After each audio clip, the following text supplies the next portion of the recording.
Olá a todos, esse é o Geografia de Tudo. Meu nome é Murilo Cardoso, eu sou geógrafo, cientista da informação geográfica e sou completamente apaixonado por mapas. Hoje nós vamos falar sobre o aborto e sobre as leis diferentes que abordam o assunto nos mais diversos cantos do planeta e também contextualizar um pouco sobre como tem sido essa discussão aqui no Brasil.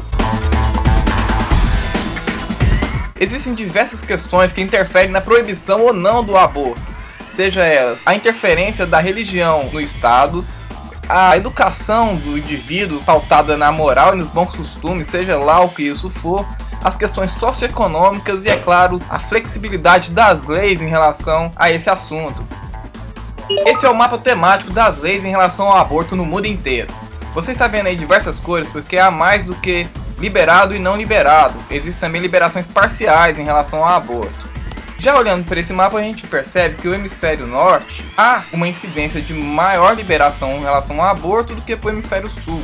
Quando bater o olho, a gente já consegue traçar um paralelo entre questões socioeconômicas e leis mais flexíveis em relação ao aborto. Pois no hemisfério norte é onde estão os países ditos desenvolvidos em relação à situação econômica. E no hemisfério sul estão a maioria dos países subdesenvolvidos e ditos emergentes, economicamente falando, sempre bom frisar isso. Esse é o mapa mundial sobre as leis em relação ao aborto, worldabortationlaws.com. Você pode acessá-lo clicando no link aí na descrição do vídeo. Aqui está o hemisfério norte, que a gente já tratou sobre ele, o hemisfério sul e sua nítida diferença entre leis mais flexíveis em relação ao aborto e leis mais rígidas. Bom, aqui nos Estados Unidos a gente tem um exemplo claro de um país onde as leis em relação ao aborto são bem flexíveis e só precisa da autorização dos pais e do Estado para que haja ali a liberação. Bom, olhando a Europa aí, a gente vê a França e ele é liberado o aborto até o limite de 14 semanas de gestação. Passou de 14 semanas é proibido o aborto na França. Chegando aqui na África, por exemplo, a República Democrática do Congo, o aborto é proibido, menos em caso de risco para a mãe. Mais um país da África, e a Nigéria, por exemplo. Também, em caso de risco explícito da vida da mãe, o aborto é permitido.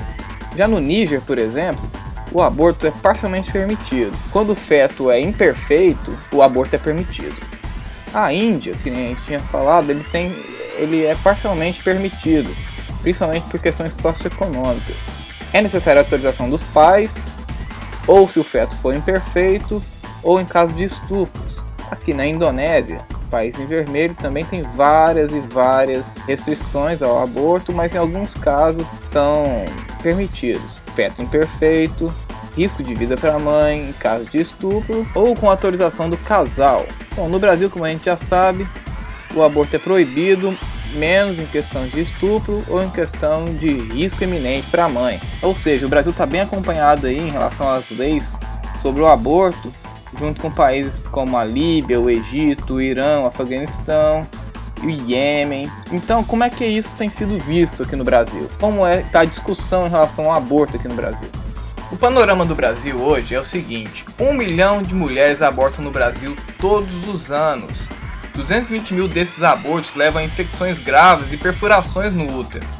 70% das mulheres que abortam vivem em relação estável, são escolarizadas e têm entre 20 e 29 anos. O que a gente pode deduzir em relação a isso? Que a proibição do aborto no Brasil é algo excludente. Ou seja, os números são muito reveladores. 70% das mulheres que abortam são escolarizadas, ou seja, provavelmente elas buscam clínicas especializadas nisso. Mostra que no cenário existe um mercado negro de clínicas especializadas em aborto. 70% são 700 mil mulheres, sobram 300 mil. 220 mil mulheres têm infecção graves e perfurações no útero, ou seja, tentando fazer aquele aborto caseiro, com às vezes enfiando coisas em suas vaginas ou coisas assim, espancando suas barrigas.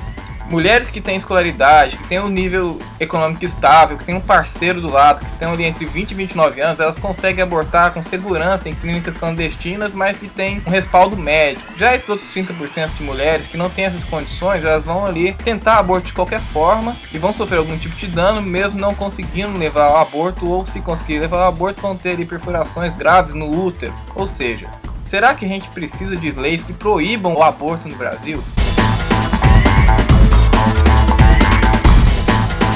Sobre a polêmica da descriminalização do aborto no Brasil, existe certos equívocos em relação a isso. Por exemplo, as pessoas acham que vai ser um novo método contraceptivo, ou seja, que há uma campanha dos malditos abortistas em relação a que as pessoas abortem, e isso é completamente mentiroso. A liberação do aborto passa por tirar a autonomia do Estado em cima da individualidade do indivíduo, da escolha individual de cada um. Fazer o aborto é uma escolha difícil e pessoal que compete apenas à mulher e também ao seu parceiro, caso haja um comum acordo em relação ao aborto. A discriminação do aborto, como vimos anteriormente, é muito mais um caso de saúde pública do que uma questão de ideologia ou apologia a qualquer coisa. É uma questão de justiça social. Se você gostou do vídeo, não se esqueça de curtir e compartilhar em suas redes sociais, curta o blog no Facebook, siga a gente no Twitter e se inscreva no canal no YouTube. Valeu e até o próximo vídeo.